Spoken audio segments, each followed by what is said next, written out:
So hey guys and welcome back to one MUFC your daily dose of Manchester United.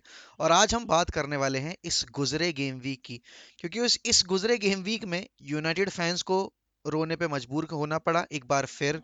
Arsenal fans के खेमे में काफी खुशी की लहर है क्योंकि वो जीत गए हैं। रेड कार्ड मिल गया भाई मार्टिनेली को, और उसके बाद भी उन्होंने अपनी जो स्कोर लाइन थी उसको प्रोटेक्ट कर लिया और वूल्स के अगेंस्ट एक हार्ड फॉट विक्ट्री हासिल की है। रूबन नेवेस का कमेंट आया है कि आर्सेनल ने जिस तरीके से सेलिब्रेट किया है, लग रहा था कि उन्होंने प्रीमियर लीग टाइटल जीत लिया है, बट नहीं। जब आपकी टीम रेड कार्ड लेकर विक्ट्री निकालती है तो वो एक स्पेशल फीलिंग होती है, और वो चेहरे पे दिख रही थी आर्सेनल प्लेयर्स के, आर्सेनल फैंस के एंड मिकेल आर्टेटा के। वेस्ट हैम, यूनाइटेड, आर्सेनल और स्पर्स, ये चार ऐसी टीमें हैं जिन्होंने टाइटल रेस से ज्यादा टॉप फोर, वो फोर्थ प्लेस की जो रेस है उसको एंटरटेनिंग बना दिया इस वक्त पर। और अगर मैं अभी यूनाइटेड की बात करूं तो यूनाइटेड इतनी ज्यादा इनकंसिस्टेंट है कि बाकी टीमें जो अभी टॉप फोर के लिए रेस लड़ रही हैं, उनके तो मन में यही ख्याल आ रहा है बार बार कि कैसे ना कैसे करके यूनाइटेड बस अपनी ये खराब फॉर्म को कंटिन्यू रख ले। और स्पर्स की अगर मैं बात करूं तो यार स्पर्स कतई बॉटलर हैं यार, सीरियसली।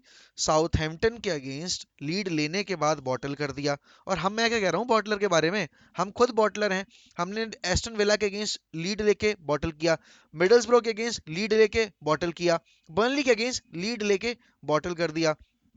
तो अभी इस वक्त पे एज अ यूनाइटेड फैन मैं ये चीज बोलने के लिए फिट नहीं हूं, बट हाँ, एज अ कंटेंट क्रिएटर मैं ये चीज बोल सकता हूँ कि स्पर्स अभी मुझे लग रहा था कि कॉन्टे के अंडर जाकर इम्प्रूव करेगी, वो साइंस दिखाएगी कि नहीं, they are desperate to secure top four position. But अभी तक ऐसा नहीं दिख रहा है, कुछ हद तक तो नहीं दिखा है मुझे। बाकी मैं ब्लेम कॉन्टे पे नहीं डालूंगा, ब्लेम तो ऑब्वियसली बात है मैनेजमेंट पर ही जाएगा एंड प्लेयर्स के अंदर खुद में कितनी विल पावर है कि वो अगले सीजन चैंपियंस लीग खेलना चाहते हैं। कॉन्फ्रेंस लीग खेले थे वो इस साल, लकली या अनलकली जैसे भी आप उसको ट्रीट करो, कि वो कॉन्फ्रेंस लीग से बाहर हो गए ड्यू टू कोविड का जो भी इशू हुआ था उनका। वेस्ट हैम भाई, वेस्ट हैम सही रिजल्ट निकाल रही है and West Ham are currently fourth in the league table. United के 39 पॉइंट्स हैं, साथ ही साथ आर्सेनल के भी 39 पॉइंट्स हैं। आर्सेनल करंटली फिफ्थ पोजीशन पर है, यूनाइटेड सिक्स्थ पोजीशन पर है, जीडी का डिफरेंस है। और स्पर्स अगर वो अपना गेम जीत जाते तो उनके भी 39 पॉइंट्स होते, बट स्पर्स ने वो चीज़ बॉटल कर दी और स्पर्स अभी करेंटली सेवेंथ पोजीशन पर है। और ज्यादा पीछे नहीं है वूल्स की टीम, वूल्स जिस पूंछ पे पीछे बैठी हुई है, लगी हुई है। तो यहाँ पर टॉप फोर की रेस एकदम से इंटेंसिफाई हो गई है। वहीं कल रात लिवरपूल ने अपना मैच लेस्टर को हरा दिया है एंड लेस्टर, ये वही ब्रेंडन रॉजर्स हैं जो कि यूनाइटेड की जॉब के लिए बहुत ही ज्यादा न्यूज में सर्कुलेट हो रहे थे, इनका नाम बार बार उभर कर आ रहा था। बट अब तो इनके खुद के जॉब बचाने के लाले पड़ते दिखाई दे रहे हैं। यही होता है भाई, जब आप किसी को ज्यादा सर पे चढ़ा दो। ये वही ब्रेंडन रॉजर्स हैं जिन्होंने पिछली साल चेल्सी को हराकर एफए कप जीता था, और इस साल वो मुश्किल से, बहुत मुश्किल से रेलेवेंट बनाए हुए हैं अपनी पोजीशन क्लब में।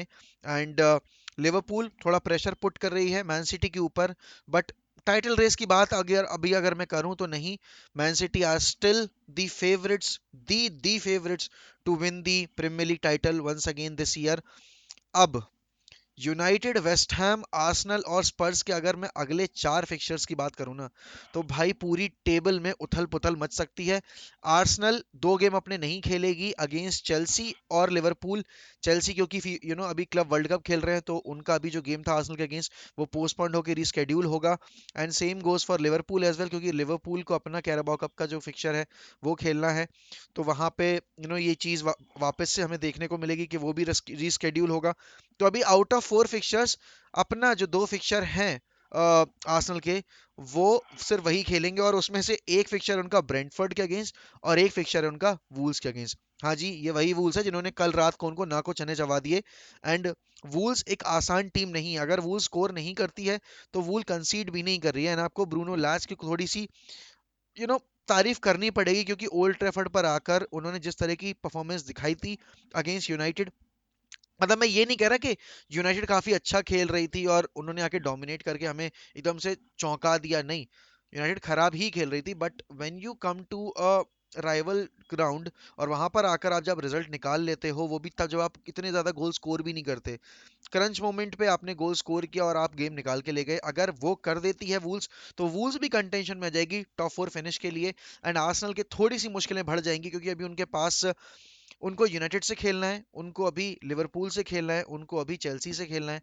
तो अगर वो यूनाइटेड के अगेंस्ट हारते हैं तो it will be going to be a 6 pointer सीधा सीधा। चेल्सी से अगर हारते हैं तो नीचे बैठी टीम्स को एडवांटेज मिलेगा, वेस्ट हैम को एडवांटेज मिलेगा। अब अगर मैं वेस्ट हैम के अगले 4 फिक्चर्स की बात करूं तो वो है लेस्टर, न्यूकासल, वूल्स और लिवरपूल। अब लिवरपूल वाला फिक्चर सब कहानी बदल सकता है, वूल्स वाला फिक्चर सब कहानी बदल सकता है। लेस्टर एक ऐसी टीम है जो कि भले ही कितना भी खराब खेल रही हो, बट अगर वो अपने मूड पे आ गई, वार्डी अपने मूड पे आ गया, तो वो कहानी पलट सकता है।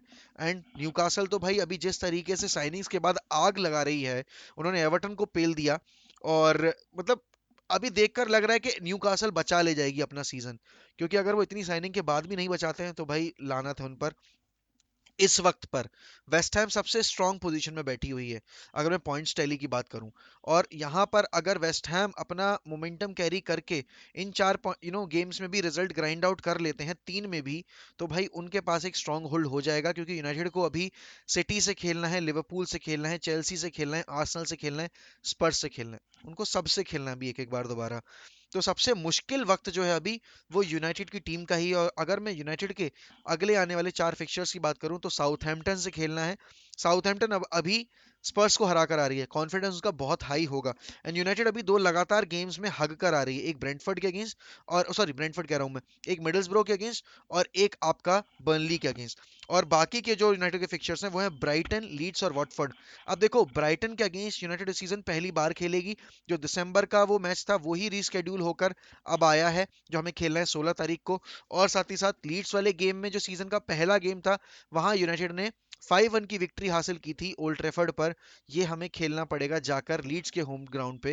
एंड लीड्स ने जिस तरह की परफॉर्मेंस दिखाई थी अभी 3-3 वाले ड्रॉ में एस्टन विला के अगेंस्ट, बहुत ही ब्रिलियंट परफॉर्मेंस थी। डैनियल जेम्स भाई हमारा फॉर्मर प्लेयर वहां पे आग लगा रहा है। एंड मैंने ये चीज बोली भी थी कि बीएलसा के सिस्टम में डैनियल जेम्स सही से फिट होंगे। एंड अब लीड्स की बात हो रही है तो एक और न्यूज आ रही है कि लीड्स की मैनेजरियल जॉब के लिए सबसे आगे चल रहे हैं लीडिंग पैकिंग ऑर्डर्स में अर्नेस्टो वालवर्दे। जी हाँ, वही अर्नेस्टो वालवर्दे जो कि बार्सिलोना के मैनेजर रह चुके हैं। और उनका जो हमारा लास्ट फिक्चर है वो हमारा है वॉटफोर्ड के अगेंस्ट, चौथा फिक्चर जो है हमारा। वॉटफोर्ड वही फिक्चर है भाई जहां ओले गनर सोल्शायर ने, ओले चचा ने अपनी जॉब जॉब गवाई थी। 4-1 की डिफीट हमने झेली थी।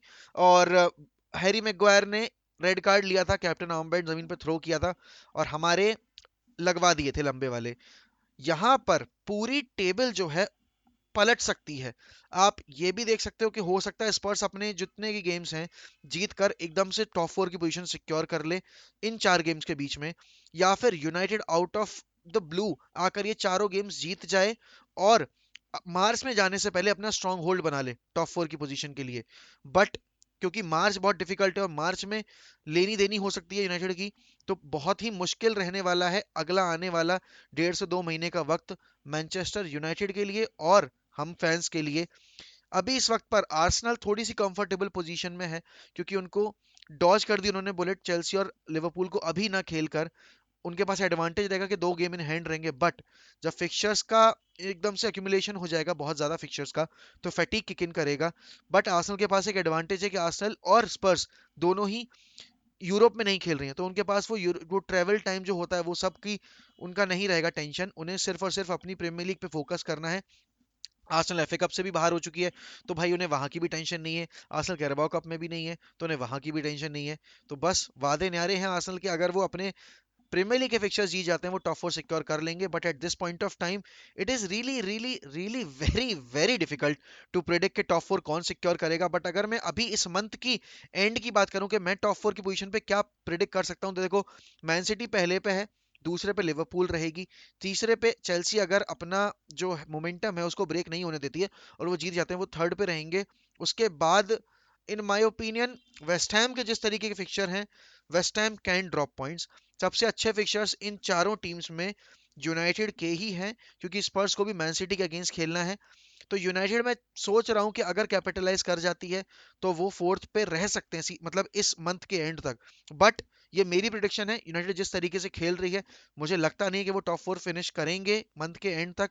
बट आप प्रेडिक्ट कर सकते हैं। आर्सेनल तो नहीं कर पाए क्योंकि उनको वो ऑलरेडी इनके पास एक गेम इन हैंड है और उनके दो गेम और इन हैंड हो जाएंगे, तो वो फिफ्थ या सिक्स्थ पे रहेंगे। बट यहाँ पर यूनाइटेड को ये चारों गेम जीतने पड़ेंगे and यहाँ जीतने के लिए भाई उनको परफॉर्मेंस अप करनी पड़ेगी। कमेंट्स में आप बताइए कि आपको क्या लगता है कौन सिक्योर करेगा महीने के एंड में टॉप फोर की पोजीशन, और क्या पैकिंग ऑर्डर्स रहेंगे इन चारों पांचों टीम के, ये किस ऑर्डर में हमें मंथ के एंड में दिखाई देंगे। और अगर अभी तक आपने वन एम को सब्सक्राइब नहीं किया है तो do make sure that you are subscribing to one M hitting that bell icon. और कम्युनिटी पोस्ट डाल दिया गया है, जाकर कमेंट करिए सेकंड चैनल के लिए क्या नाम सजेस्ट आप करना चाहते हैं। और साथ ही साथ अगर अभी तक आपने सेकंड चैनल को सब्सक्राइब नहीं किया जिसका अभी नाम फुटबॉल ब्लडी हेल है, उसका नाम चेंज हो जाएगा, बट जाकर उसको भी सब्सक्राइब करिए। जल्द से जल्द उस पर वीडियोस आनी शुरू होंगी जैसे ही नाम डिसाइड हो जाएगा। एंड यार कल जो सपोर्ट आपने दिखाया है, I am really thankful and keep showering the same love for me, for 1MEFC, and we'll always keep the red flag flying high as Manchester United will never die.